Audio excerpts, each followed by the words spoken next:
Charney Report.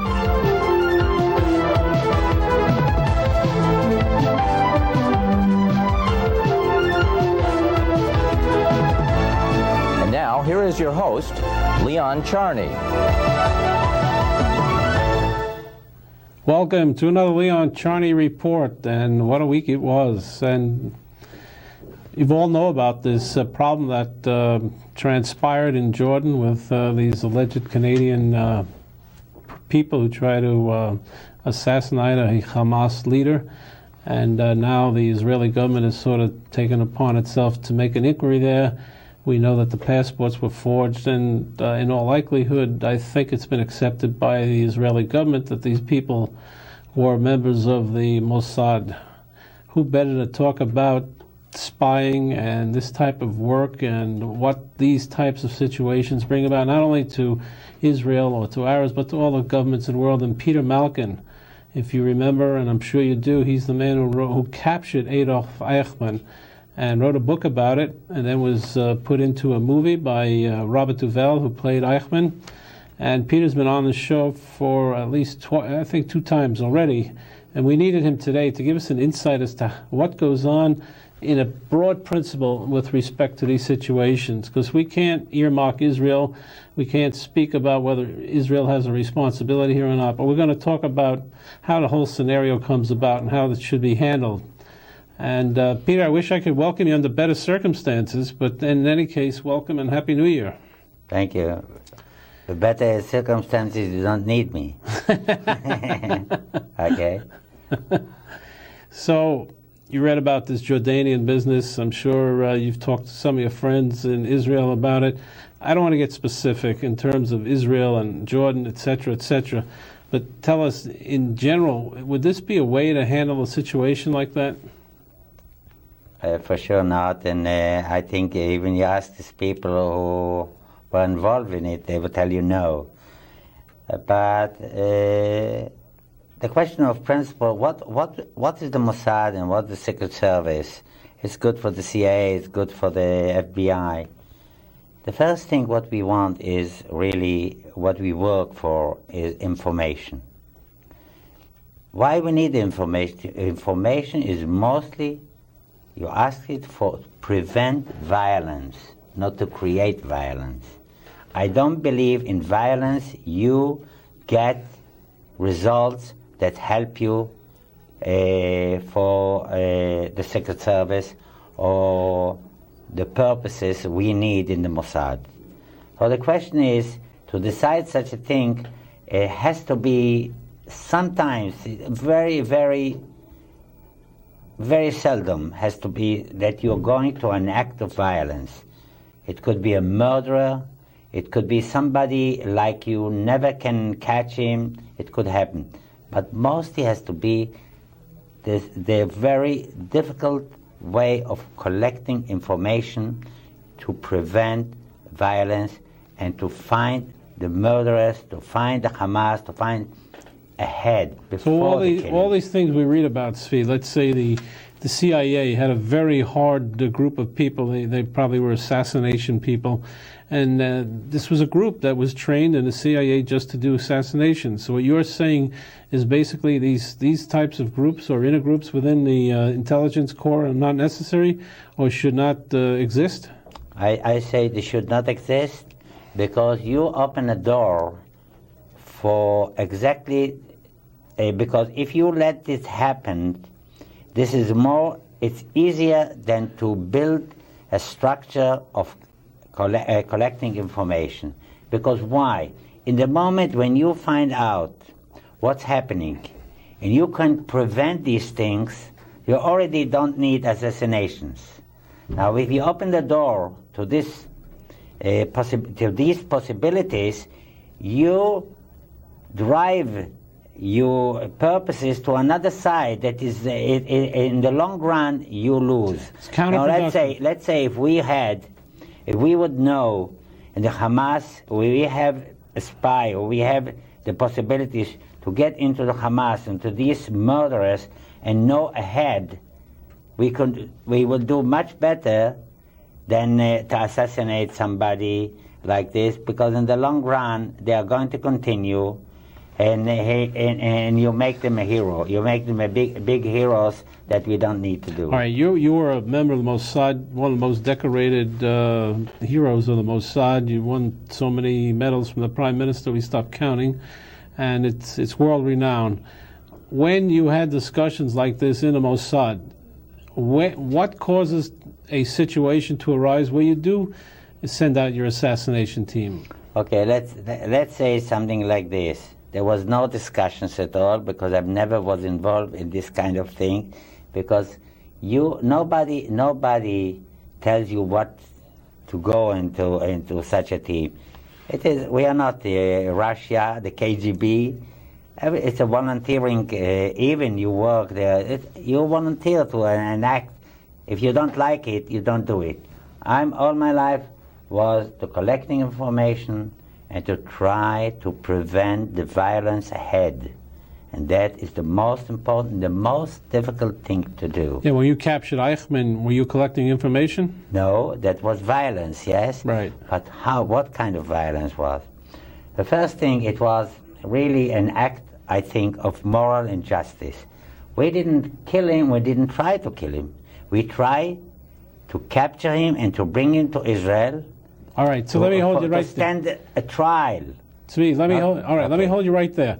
Yes. If the allegations are true, and these boys in Jordan were Israeli agents, and they kidnapped this guy, would that be okay under your scenario? Don't forget, when we worked in 1960 and worked in South America, there was no chance to get Eichmann with the help of the people there. Why? Because they were pro-Nazis. Peron was pro-Nazi. There was no way we could get him. Understand? And don't forget, what was Eichmann? Eichmann was a man that was responsible for eliminating 12 million people, 6 million of Jews. Are you going to put this guy in Jordan in this kind of category? No, I'm trying to find out your modus vivendi, how your operation would go. I'm not critical. I'm bringing out facts. You went to Argentina. You set up a team, and you kidnapped Eichmann. You brought him back to justice. Yes. He killed 12 million people. Yes. Let's assume, for argument's sake, and we're not condemning Mossad, but let's assume the Mossad felt that this fellow that they wanted to get was really a danger to Israel and to the security of Israel. And Jordan is friendly territory today. I mean, you have very good relationships with King Hussein. Do you take the gamble and go into a friendly territory? And this is, by the way, one of the things that Bibi Netanyahu, I think, said today, or a spokesman. He said, you don't capture people only in unfriendly territories. Now, you would disagree with that remark, wouldn't you? I disagree. I disagree first.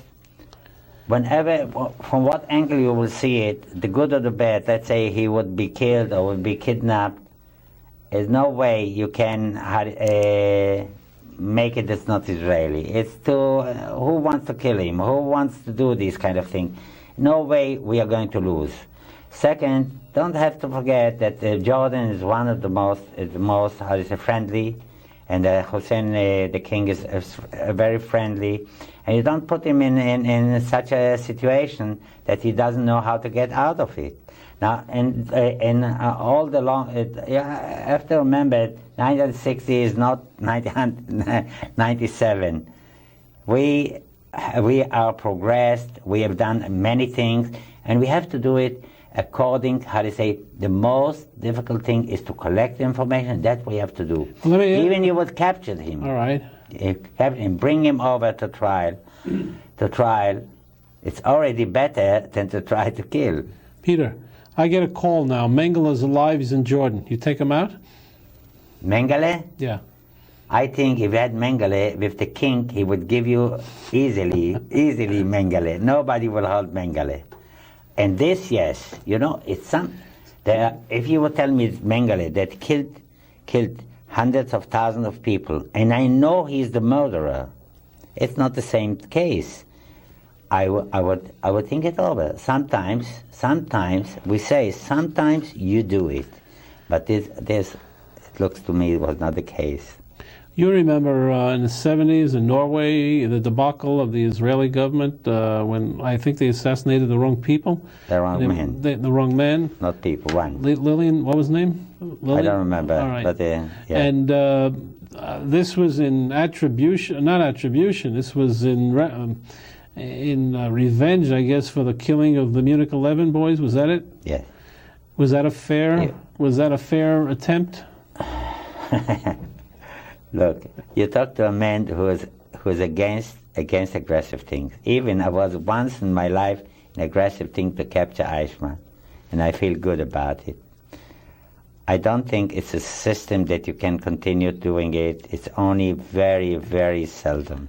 There are many people who agree with you, by the way. I talked to some top generals in Israel today who told me it's the worst thing you can do because it just begets more violence and you accomplish nothing. I'm against any violence. I'm against torturing. I'm against violence. I think the Jewish brain, I think every Secret Service man has to be sophisticated. It's not army.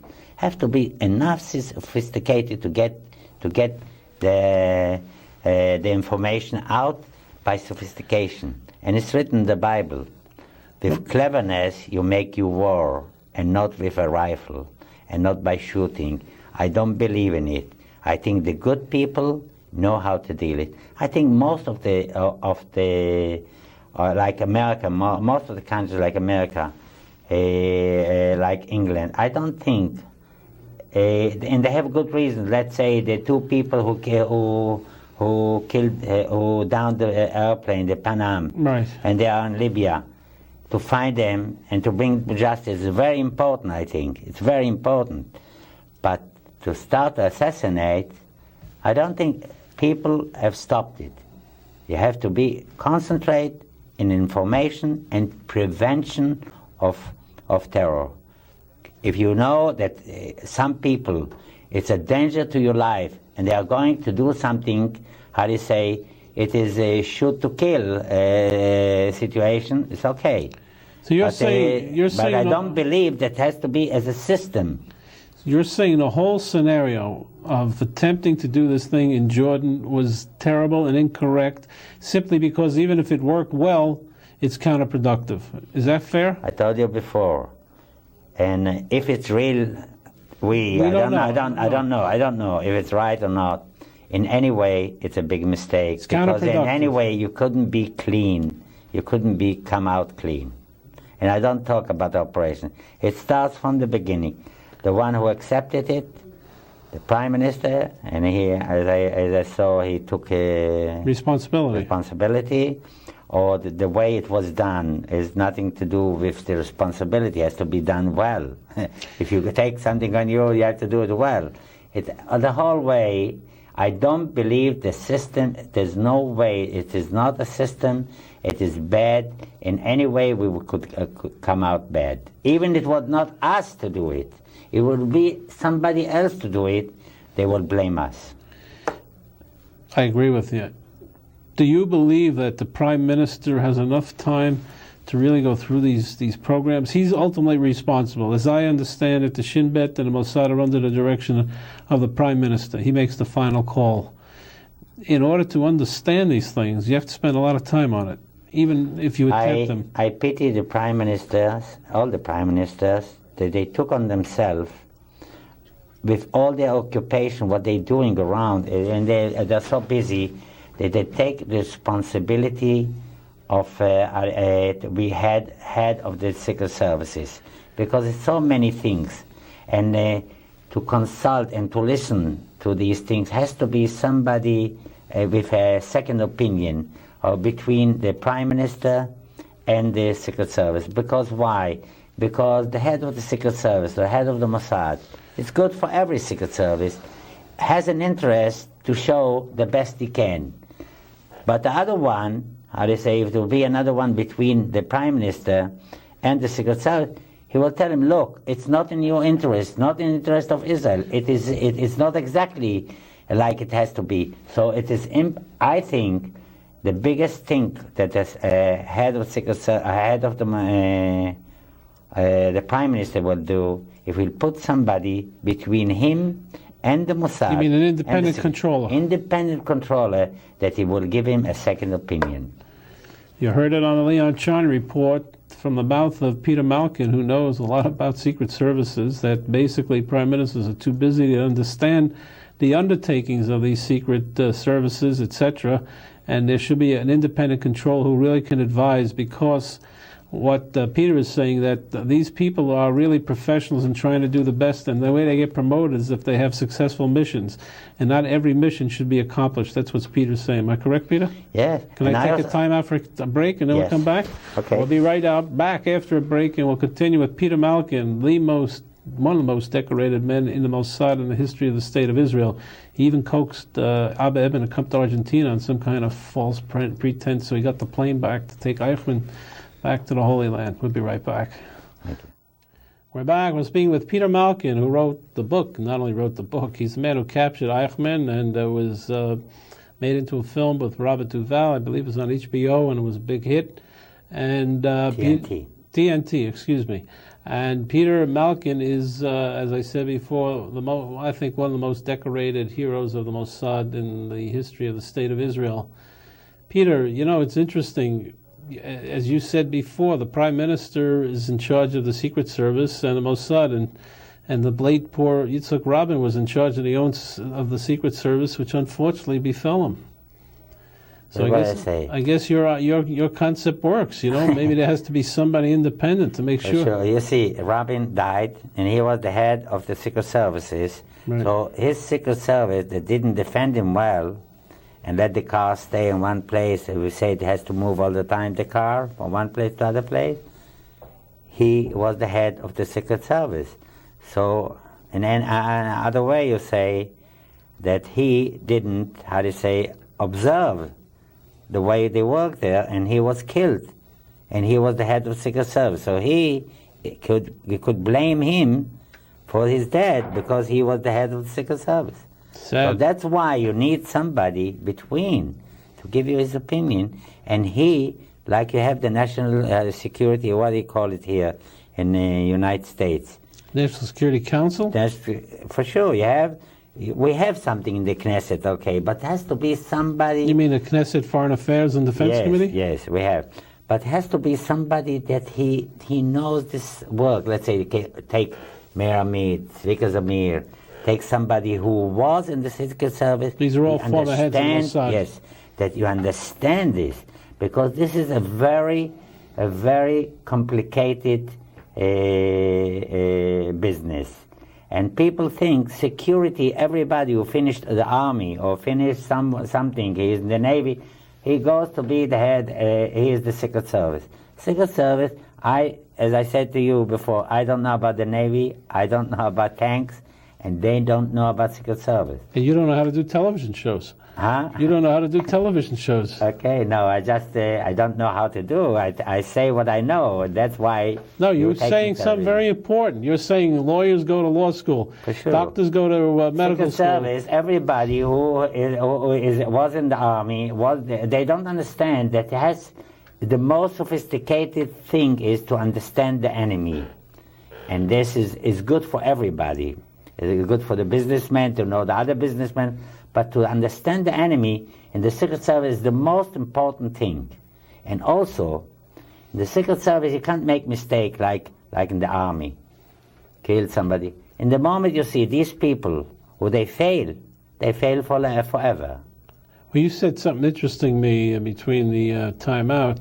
You said to me that when you were commanding a bunch of men and teaching them how to behave and how to work, you said be just a little bit better than your enemy. You have to be all the time, not all the time better than your enemy, but not too much. Just a little bit. Why? Because you exhaust yourself. Because you don't work out yourself to torture yourself. You have to be all the time. In the moment you are not good and you fail, your career is finished, and also you don't do good for your country. People, when they come to me, we love my country, I say, don't tell me about the country. Tell about yourself. You succeed, the country succeeds. You fail, the country fails. So talk about yourself. Think about yourself. Because in the moment, you do it well. You do it well. Now, the other thing I want to tell you about operations. It's very important when you make an operation, not important who did it, if it's American, English, or Israeli. You have to remember that you take advantage of circumstances that you can control them. In the moment, when you have a car and the traffic doesn't let you go, what happens? You can't control a red light. You can't control a red light. You can't control the traffic. So this is the stupidity sometimes is that you have to take advantage only on things that you can control. Let me give you an example about the capture of Eichmann. Could be also failure. I can go capture him. Look, you don't stop the traffic, you don't stop the people going when I capture him in the street. You can't say, look, we capture Eichmann just to block the area. No. People live, going, coming. What did I watch? I watched him coming and I saw the distance. How far is it when I capture him so quickly in 20 seconds? I wanted 9 seconds, but he fell 20 seconds. Why? Because the people around wouldn't observe there is an aggressive act. You understand? That's important. And also, to make it so quickly that they wouldn't understand. Well, maybe so it is not an accident. Also, that's the most important, what I say now, the most important thing is when you don't do it. When you say, I can't do it, I stop doing it. If I would see a policeman or somebody is near, I wouldn't do it. So the question is also, you have to be so clever. You go to do something when you are not doing it. In these circumstances, we're talking about, I don't know who did it. These circumstances, no way you can succeed. First, the middle of a town. Second, the car. You're not sure. They also do it in the daytime. Daytime. If you cross, first daytime, they remember you. Even you have a bird, no bird. You can't promise the traffic, you understand? All these kind of things. Second, we did something else. Even we've been older, you know, they talk about us like the old people. We had a car ahead. If the police will stop, they will stop the first car. We make a round, and we go some other place. We had 9 places. So you see, it was well planned. And we've been well planned, and also think about if the failure. And let's say if we fail, we captured. Whom did you capture? We captured a criminal that Argentina has to be ashamed to hold him disguised there. So all was covered, and we knew if we fail, we wouldn't let him go, and we will make a big thing. All the newspapers will come out, and we will have a trial even there, and we'll let it go. So you have to close. If it doesn't succeed, what do you do? When you don't do something, the most important thing is when you're not doing, and that's important. It is not. So why is it important? Why it has to be people who have a lot of experience, and they have a lot of, I say, they are not ashamed. They are not ashamed to say, I didn't do it. And can stop. And you have the power to stop. Sometimes people ask me, why do you stop? I said, I don't know what I'm doing anymore. Yeah, but you know, interesting, I just thought about it. Vanunu was taken from England. He was kidnapped out of England. That's a very friendly territory. He was brought to, was it Italy? I don't remember. And then put on a boat and gagged and mugged and shot up. And they got him back to Israel. But again, to try him, to see if he was stealing secrets or letting out secrets about the Mona and the atomic energy. Under your philosophy, would you kidnap a guy like Vanunu? Okay, I'm not so clever, all these questions to answer you, but because I'm not involved in all these kind of things. I can't answer you everything what I would do or not. You're a good agent. A man who doesn't know stops. But I can't tell you about Vanunu because I don't really know what he did, how it was, and all this. But also, no, my point is this. But also, it was a point here. It was, first, you captured your people. Right. Something else. It's aggressive act under treason. It's treason. Right. You're sure he was a traitor. Okay. It's something else. Now you didn't go to kill him.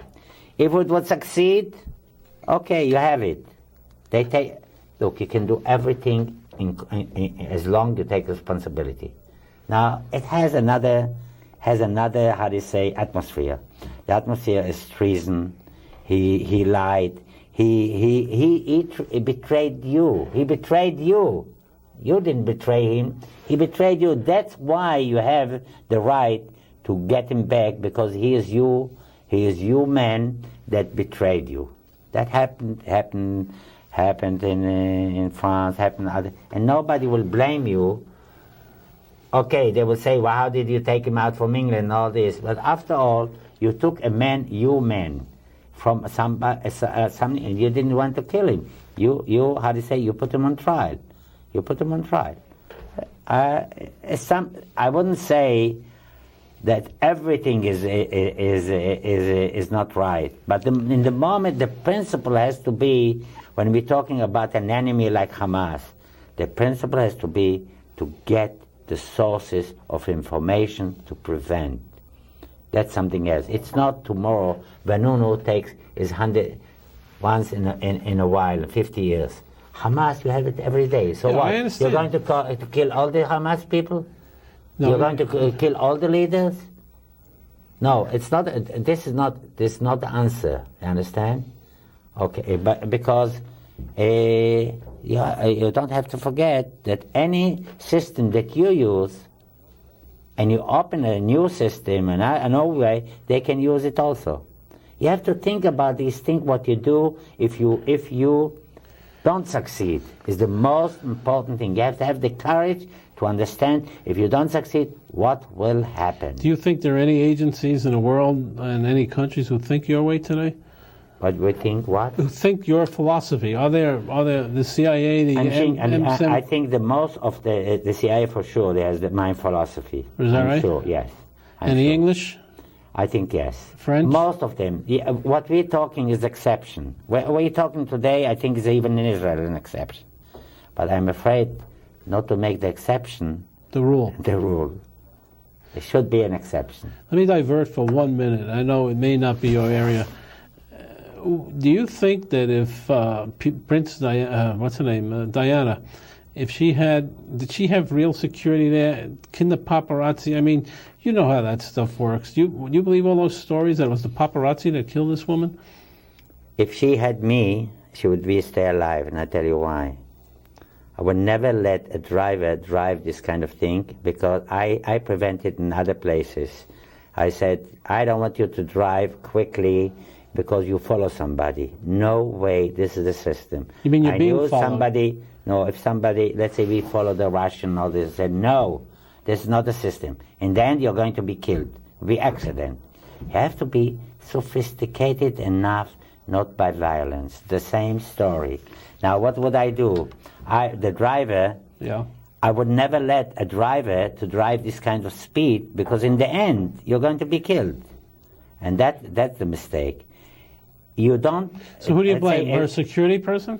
No, for sure. I blame one, how do you call him? The photography, how do you call him? Paparazzi. Paparazzi, for sure. It's a horror. It was like a race between them. Who is going quicker? And what they succeed in all this is one thing. So for sure, I blame them. But I blame first let's say if they go, let's say 190, you don't go. You have to go through the rule. No way I would take a driver that he will drive so quickly. No way. You think he was drunk, or you have no idea? It's not important even if he was drunk. I don't believe in it, you know. Really? Even if it was, you know, in Europe to drink a bottle of wine is not drunk. I don't know a Frenchman who doesn't drink a bottle of wine. So all France are drunk. Do you know somebody who goes there to eat who wouldn't drink a bottle of wine? My drivers usually drink chocolate malteds. No, but normally it is. So you're saying it was really bad security advice that anybody who's in that car, who's in charge of the security, should never have allowed them to take that type of speed? If I would see the speed, I would tell him, go to hell. I would never let it. Why shouldn't they make blinded, the windows that you can't see through? Yeah. Why? All right. What's the big thing? Make it that you wouldn't see it outside. Many ways to do things. And the most important thing, you don't race with the crime. They do this, I do more. They do this, I do more. Good advice. What is the end? You're right. You have to be in the frame of the law and to do the best you can. All right, Peter, we got a minute. assuming that Israel accepts responsibility for this debacle, in your opinion, will anybody go down? Will anybody be fired? What will happen? Just in your opinion. I know in the Middle East, I've never seen somebody leave his post because the glue is so strong there, the glue to the chairs. I don't see. But it's about time, I think. The Prime Minister convened a committee for inquiry today. I think he accepted the, okay. Yeah. And the President told me today that Dan Tichon, who's the Speaker, signed for a pardon of 50 more prisoners of Hamas. You see, so I think it is, nothing will happen, nobody will leave. But nobody will forget it because I think it is a really historical debacle. A very, very historic. That will be in the history. These kind of thing of failures, nobody forget. And you see, you ask me now what happened there in Norway. Okay, every time they will remind you. That's why I told you, be good all the time. A little bit, but all the time. If not, they remind you all your life the mistake you have done. Nobody will tell you the big things you have done. And I think the big things you don't have to tell. That you work, you have to do the best you can. And if you fail, you're open to any problems. And in secret service, the worst. All right, the last question, I'll let you out of here. Did Eichmann know he was going to die when you picked him up in Argentina? I don't think so. He thought he was innocent. He thought he was going to out-talk himself with you? No chance. That's it. We'll be right back after a break with a lady and a gentleman from Americans for a Safer Israel. We'll hear how we try to get Israel more safer. We need that today. We'll be right back. Okay. We're back. We're speaking with Herb Zweibon and Helen Freedman. Herb is the president of Americans for Safe Israel, and Helen Freedman is the executive director. And this is an organization that wants to protect Israel very wholeheartedly and thinks that I would assume, and I'm going to ask him, the Oslo Agreement, arrangement, whatever it is a mess and probably dead. Am I right, Herb? Yes, I think you're right. I think 4 years of experience with Oslo should prove to almost anyone who wants to look with some sense at what has happened, I would understand that the process is leading nowhere. All right, I gave a speech the other day and I said Oslo was dead. I also said that I thought it was a mistake by the Rabin government to commit to Oslo on the following, because of the following reasons. Number one, I think what should have happened is that Rabin should have recognized the PLO, and the same day the PLO should have recognized Israel and taken away the covenants. B, they should have gone to Geneva or some other place, sat down and tried to work out a deal that might take years. And the reason I think Oslo couldn't work is because no economic infrastructure was put in place, and I don't know if it could be with the way the PLO operates. Do you agree with that statement or disagree? Well, I don't agree that there was ever a possibility that the Oslo agreements could work under any conditions, even if you had established the infrastructure for a future state, a PLO state. I think that the ultimate goal for PLO and for the neighbors surrounding the state of Israel is the elimination of the Jewish presence in the Middle East, and that is a key. If you don't buy onto that concept, then you can go ahead with all the processes you like, and we're not going to succeed. It's not going to be good for the Jews. Helen? I have to disagree, right? He pays your salary. I don't. Well, it's not because he pays my salary. I couldn't agree more wholeheartedly. The underlying problem here is the false pretense that there can be any kind of accord between the Arabs and the Jews. There can never be an accord? Well, I think there can be a cessation of hostilities. I think there can be some sort of coexistence, possibly. How? But we know because... No, don't talk words. How and I what? think Arik Sharon made a statement once that I thought was very cogent and very precise with regard to what was necessary in the Middle East. And he said, when you have developing democracies in the neighboring countries, you may then find that you can have peace. And until then, you are not going to have peace. I think... So were you against Camp David too? We were opposed to Camp David, yes. I think Camp David set some very... Arik Sharon voted for Camp David. Yes, I know. I don't hold any But Herb, case. he's an Israeli general. You're an American citizen? Are you an Israeli citizen also? No, I'm not an Israeli citizen. Do you live in Israel ever? Yes, I have a place in Israel, and I'm there 2 months a year. And I invest in Israel, and I am involved. But let me say this. Wait. It's an interesting topic. I'm sure you've been asked this 100 times. Do you have family in Israel? I do. Children? I have a son living there. And he's in the army? No, he's not in the army. He lives in Kiryat Arba. He lives on the front line there. And he will have to go into the army? Or? No, he's past the age. He's past the age. You have a man like Arik Sharon, Ezer Weizmann, Menachem Begin, and these people live in Israel, and they vote, let's take Camp David. Isn't it a little presumptuous on us Americans to tell the Israelis what should be a safe Israel? Well, let me say this. The Israelis come to the United States and speak to an American Jewish community about support. Now, how we deliver this support is a matter for us to decide as Americans. We have a role to play. For example, we were in Washington 2 weeks ago.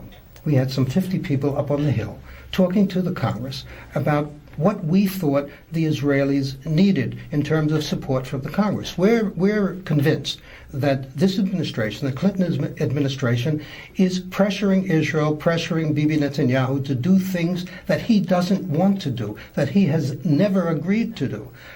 We were up there trying to relieve the pressure. So as Americans, we are effective. We had constituents from all around the country, Florida, Chicago, Maryland. There were people from a good number of districts who could speak as constituent Americans to their representatives in the Senate and the House. And it resonates. It has, I can tell you, I have no impact. problem with Americans lobbying their congressmen. I have no problems with Americans determining how their money should be spent. But I ask you a very poignant question, because Camp David was ratified by the Knesset, was brought about by the Likud government, was voted upon by everybody, practically. It was wall-to-wall. I worked on the agreement. Menachem Begin told me it'll be wall-to-wall, we'll carry it. And if you're out here struggling with that agreement, then obviously I don't see how you come together with Arabs altogether. If you're against Camp David, are you against the Jordanian peace treaty?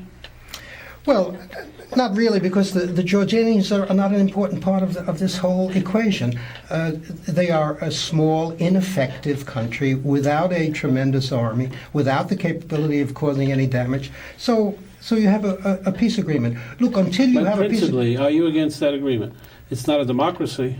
Well, I'm against an agreement that gives away valuable assets for no reason at all. Why are we so busy giving them? Did you ever hear of an author called Moti Golan? Yes. You know the book he wrote? I haven't read it. Moti Golan wrote a book. He's an Israeli, a good journalist who wrote a book saying, I wish the Americans would never help us, and I wish the Americans would stay away from us because we really don't need their help, and we don't need their economic help. It was a pretty hot seller in Israel. I agree with him, 100%. So yes. I think no aid, no pressure. Leave the Israelis alone. Let them develop their economy. Let them develop their defense capabilities. Let them decide for themselves what they want to do. We know that the country is divided any number of ways. The peace camp, the so-called hawks, secular and religious. We have tremendous problems. What we don't need is American pressure telling us what to do, telling the Israelis what Bill to Clinton do. is pressuring Israel today? Without a doubt. Without a doubt. The president of Israel, this moment, Monday night, is meeting with Bill Clinton. Do you know that? He's a Weizmann. Yes, I know he's in Washington. And one of the subjects on his agenda will be to ask Bill Clinton to get more involved in the Middle East.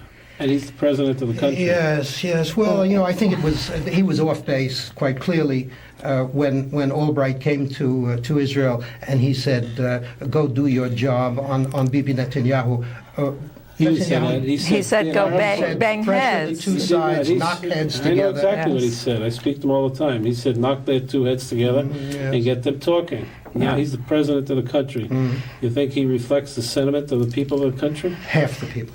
Okay. And you represent the other half? I don't represent anybody. I'm saying that there is that division in the state of Israel, and nobody can speak as though they speak in one voice for all the Israeli people on this issue of the peace process. Does the Israeli government, the ministers there now, are they supportive of this organization? Of our organization? Yeah. Some are not. Many of them are. What we have found is that when we've gone to the Hill, that the senators and congressmen are very, very supportive. We've had amazing support. We prepared a book, an information book. This is the weight of the evidence that was given to the congressmen. Many of them contributed to the material that's in here, the Saxton report, the Mike Forbes letter, the J.C. Watts letter, all of these pleading with the State Department not to interfere with the internal affairs of Israel. And, for instance, the Jerusalem Embassy Act, which recognizes the fact that Israel's capital is Jerusalem, and that the embassy should be moved, the U.S. embassy should be moved to Jerusalem, I think 1999. Why is that being stonewalled? Why is that being avoided? The president is actually violating an American law by sidestepping that issue. No, I think he's not violating any law. I think he has that prerogative. I'm not telling you that he's right or wrong, but I can tell you that I was in Israel with President Clinton, and the polls show he was the most popular president, American president ever. And people really were grabbing him, want to be near him, they want to touch him.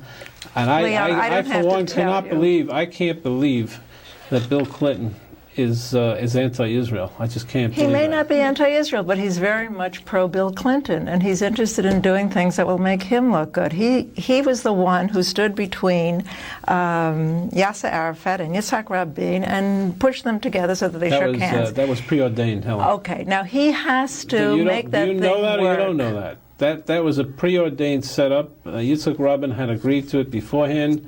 It was worked out by his chief of staff, whatever he is, Eitan Haber. You just don't do those things. I was there on the White House lawn. No, I'm sure it was all pre-planned. pre-planned. That committed the American government to this process. And we're 4 years into the process, and what do we have? More people killed, more Jews killed in Israel since any time, comparable time, in the history of the state, except for war.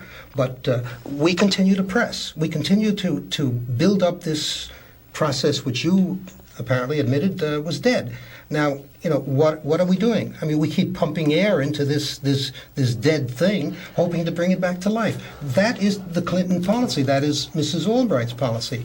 Why do we persist in this when we see that after 4 years we haven't gotten? So what would you like Bill Clinton to do? Remove himself from the process. Remove the American government from any process. Leave the Israelis alone. Let them do what they believe is best in their own interest.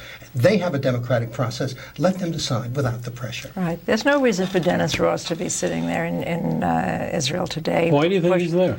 He's there to push Clinton's agenda, and Albright's agenda. Why? Tell me what his agenda is. I don't know. I'm not saying Oslo is a good agreement. I'm with you on that. But I'm trying to find out what should happen in the world. You said that Oslo is dead. You began the introduction that Oslo is dead. There's no question it's a bad agreement. Right. And the thing is that people have to be strong enough, honest enough, forthright enough to say the emperor has no clothes. All right. Oslo is dead. And therefore, now what do we do? Exactly. Now, how can we remedy the situation? We've had 4 years of giving away Hebron. I was just in Hebron. The situation there is terrible. I hear that they're talking about evacuating women and children from Hebron. Now, that is something that is so terrifying to think that we're going to go back to the Kindertransport days of World War II, when children had to be evacuated from a war zone. And this is a zone that's created by the Israeli government itself, not by the enemy. This is quite an astounding thing. He agreed to that. He agreed to it because of pressure, because he campaigned and he was elected, as you well know. Let's assume that's true. He campaigned on the opposite program. Let's assume that's true. And suppose he didn't want to relent because of pressure. What could he do? I know what he could have done. What could he do? I mean, as far as I'm concerned, all he had to do was say, I was elected on a program to stop this Oslo debacle, and I am not going to give away Hebron. I'm not giving away any land in Judea and Samaria. I'm certainly not giving up anything on the Golan. Fine, I agree with you. I'm not giving away Then the what settlements happens? in Gaza. I agree with you. Would it have been Strength, unreasonable strength. for Bibi Netanyahu to say that we await the day that Arafat eliminates all Hamas, we await that day. When that happens, then we'll sit down and talk with him. And if it doesn't happen, then we say this process is fini. It is at an end. And we will suffer the consequences if we have to disarm 30 or 40 or 50,000 PLO soldiers. We will do that. But that's what we have to do in order to secure our safety and security. We got to cut for a break. We'll come right back. I agree with you. If a man runs on a platform saying that I won't recognize the PLO and I won't do this and I won't do that, and he does 180 degree, then someone's been cheated in his vote. And we'll see what happens after if he comes back and says, well, I was wrong and I'm going to disregard the American pressure. We're back. We're talking to the two people who represent Americans for Safe Israel. One is Herb Zweibon, I'm pronouncing it correctly, Sure. and Helen Freedman, who's the executive director. Are you a great fan of Shimon Peres? I am not. Are you? Absolutely not. Were you a great fan of Yitzhak Rabin? Robin was okay, a bad tennis player, but Did you ever play tennis with Rabin? yes. And he beat you? No, I don't think so. Did you meet him many times? A few times. And where'd you play with him? In Herzliya? Herzliya. And did you find him sensible?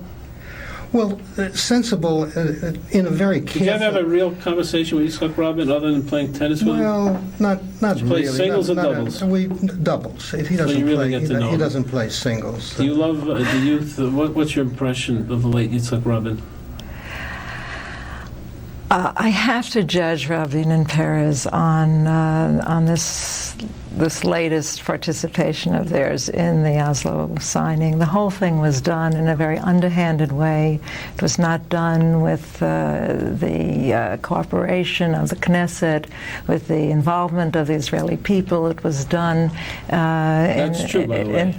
I know it's true. That's why I'm saying it. I've said it many times on this show. The Arab votes carried it in the Knesset, and they should have had the real vote of the Israeli public and the Jewish public. Yes. I agree with you. Had they had 66 votes, would you be here tonight? It's hard for me to answer a question like that, Leon. A policy that would have been supported, that would have been carried out in the open, an accord that would have been put together out in the open with the participation of the Israeli people, 70% debated of the Knesset votes. in the Knesset. Well, then I guess we would have to go along with it. Closed doors? Well, I'm not so sure about that. I don't know. But even if it had been agreed upon under those terms, as you suggest, the very fact that it was designed to proceed in stages, I think, is very important. No, I get your point. Okay, You don't now like the agreement. I'm saying that there was a Nirvana agreement. The first stage. Helen, it's irrelevant. I agree with you. The cancellation of the Palestinian covenant. I agree. I just said that before. I think 4 big mistake, years. but that's not my question. Okay. Everything is out in the open. Good debate. Arik Sharon versus Rabin, Peres, all these pals. They all vote in the Knesset. 80-0. We ratify it. 40 abstain.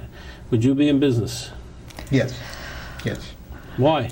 Well, I think you have to take into consideration that one of our major areas of our raison d'etre has to do with the territorial integrity of the State of Israel. We support the settlement movement, for example. We support the fact that we are in what is biblical Israel, and we find a vast number of non-Jews who support that position here in the United States.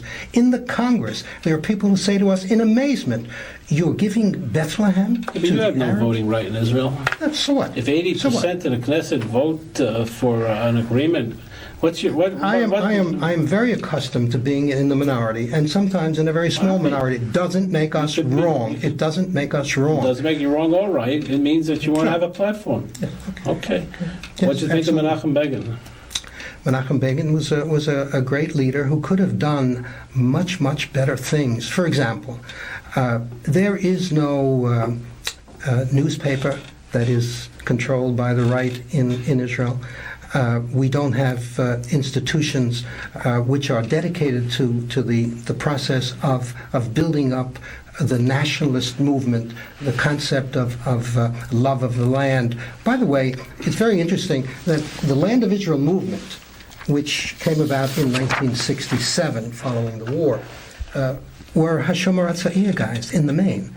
People from the left who had a love for the land. So, when you begin with the concept of loving the land, there is nothing about Oslo or any of these agreements, as long as it requires surrender of your land. We wiped out Oslo. We're on Menachem Begin now. Menachem Begin. Camp David was ratified by the Knesset. You wiped out Oslo. An opportunity to build a nationalist movement. And he didn't do it. So it. he's a failure.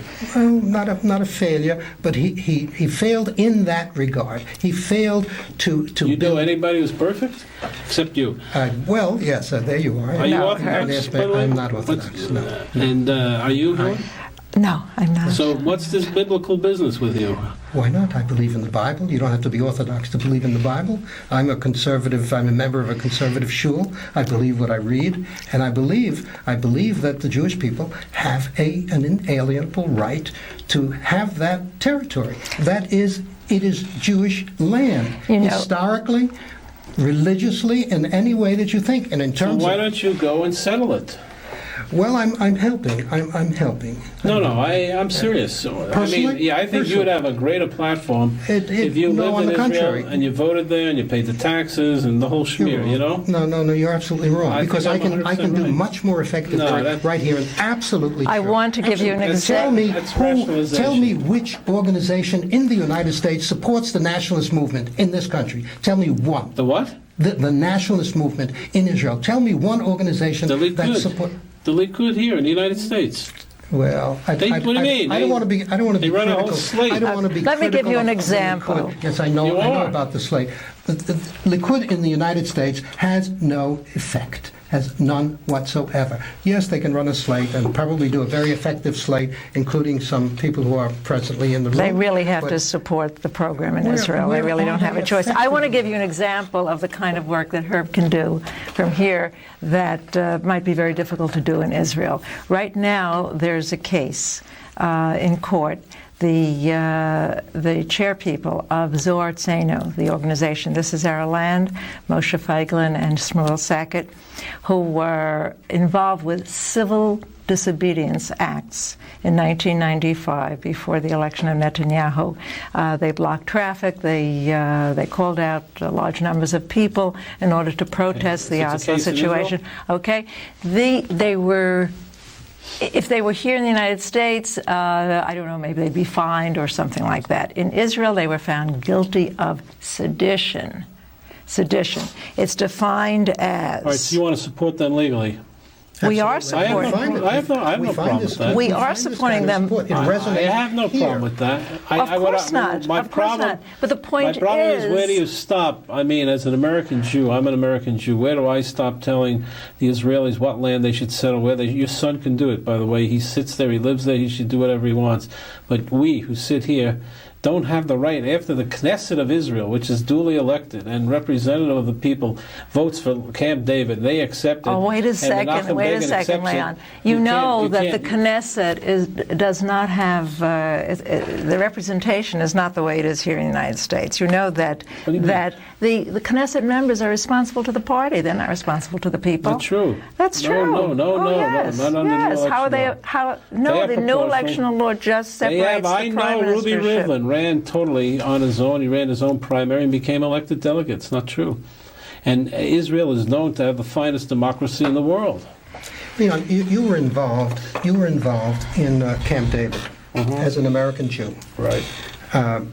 And there was a tremendous achievement, whether we agree with it or not. There was a major achievement, international achievement, and a result that resonated around the world. Right.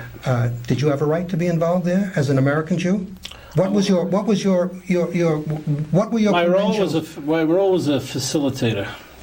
What I would do is tell the Israelis what I thought President Carter at that time was amenable to, or the United States was amenable to. What I told President Carter is what I thought the Israelis, mainly Menachem Begin and Ezer Weizmann, thought would be amenable. So I was a person who just facilitated an understanding, but never did I declare a policy, never did I go in and tell Weizmann, don't give up an airfield because it's valuable land, because I don't think I have that right. And that's the way, you asked a good question. I had a lot of, introspection about what I was doing. In any case, we're out of time. We thank you for coming on. We hope we make the whole world safer because we make Israel safer. We'll see you next week.